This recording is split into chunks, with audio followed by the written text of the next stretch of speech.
In an age when women were cloistered behind stone walls and silenced by patriarchal scripture, one woman found her voice. Not just in writing or in prayer, but in visions, symphonies, and scorching truths whispered from the divine. She was Hildegard of Bingen, a German abbess, composer, mystic, and healer, and a force of nature that neither time nor dogma could contain.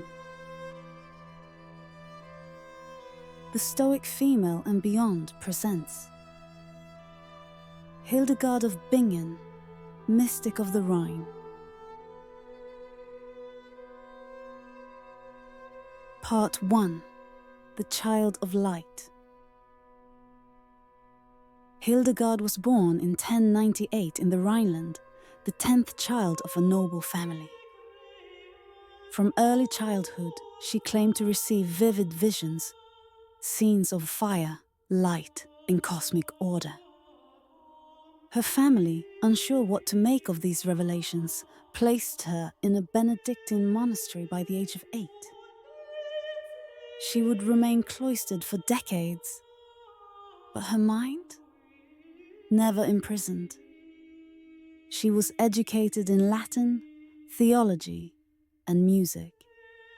Rare for any woman of the time, let alone one destined for the cloistered life. And as her visions intensified, so too did her resolve to share them, no matter the cost. Part 2. The Visionary Speaks. At the age of 42, Hildegard claimed a divine command to write down what she had seen. The result was Scivias, short for Scito Vias Domini, or Know the Ways of the Lord, an intricate tapestry of theology, cosmology, and ethics, painted in poetic and symbolic prose. Her visions weren't passive dreams, they were assertive messages. And her theology wasn't derivative, it was explosive. Hildegard described a living cosmos, pulsing with divine feminine energy, what she called viriditas, a greening life force present in plants, the body, and the soul. Woman may be made from man, but no man can be made without a woman. To say this in the 12th century was not just provocative, it was revolutionary. Part 3.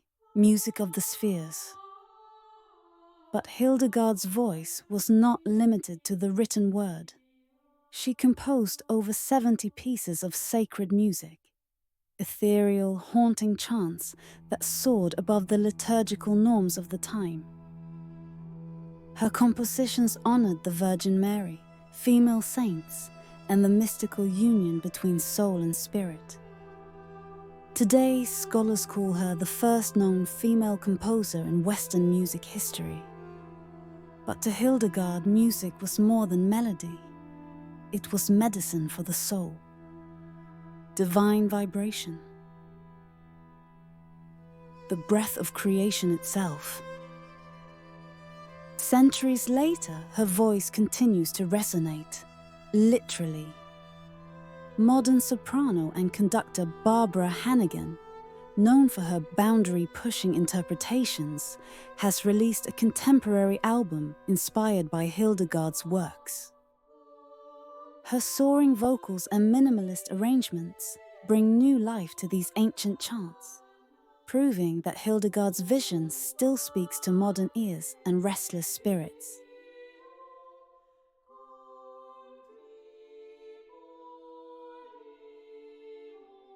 Part 4. The Herbalist and Healer.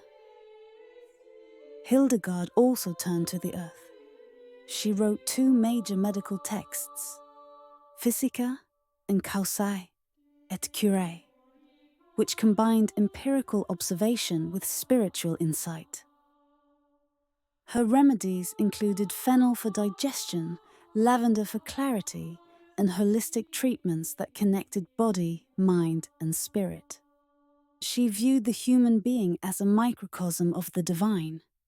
Health was not just physical, it was spiritual alignment. And nature, for her, was not fallen or inferior, but imbued with divine intelligence.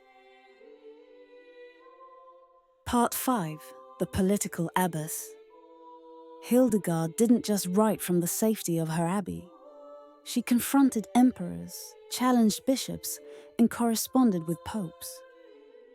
When the male hierarchy tried to silence her, at one point forbidding her to take communion for allowing a buried excommunicate in her graveyard, she refused to yield. Even in a world that's being shipwrecked, remain brave and strong. She reminded them of their hypocrisy, invoking divine justice and moral courage. Her words cut through centuries of silence like lightning through stone. Part 6. Legacy Beyond the Cloister. Hildegard of Bingen died in 1179 at the age of 81, a lifetime most women of her age could scarcely imagine. In her wake, she left music, medicine, theology, and an indelible mark on history. She was canonized a saint, and in 2012, nearly 900 years after her birth, she was named a Doctor of the Church, a title reserved for only the most profound theological thinkers.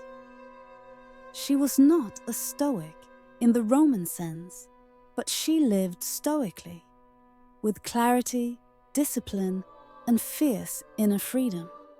She understood logos, not as a masculine abstraction, but as the living breath of creation. I am a feather on the breath of God. Hildegard soared not in spite of her womanhood, but through it. She reminds us, mysticism is not madness, music is not decoration, and woman is not the lesser form of man, but the bearer of light. Thank you for walking through history and soul with us on the Stoic female and beyond. If her story stirred something in you, consider liking, subscribing, and sharing this journey with others. Until next time, cultivate wisdom, seek beauty, and remain brave and strong.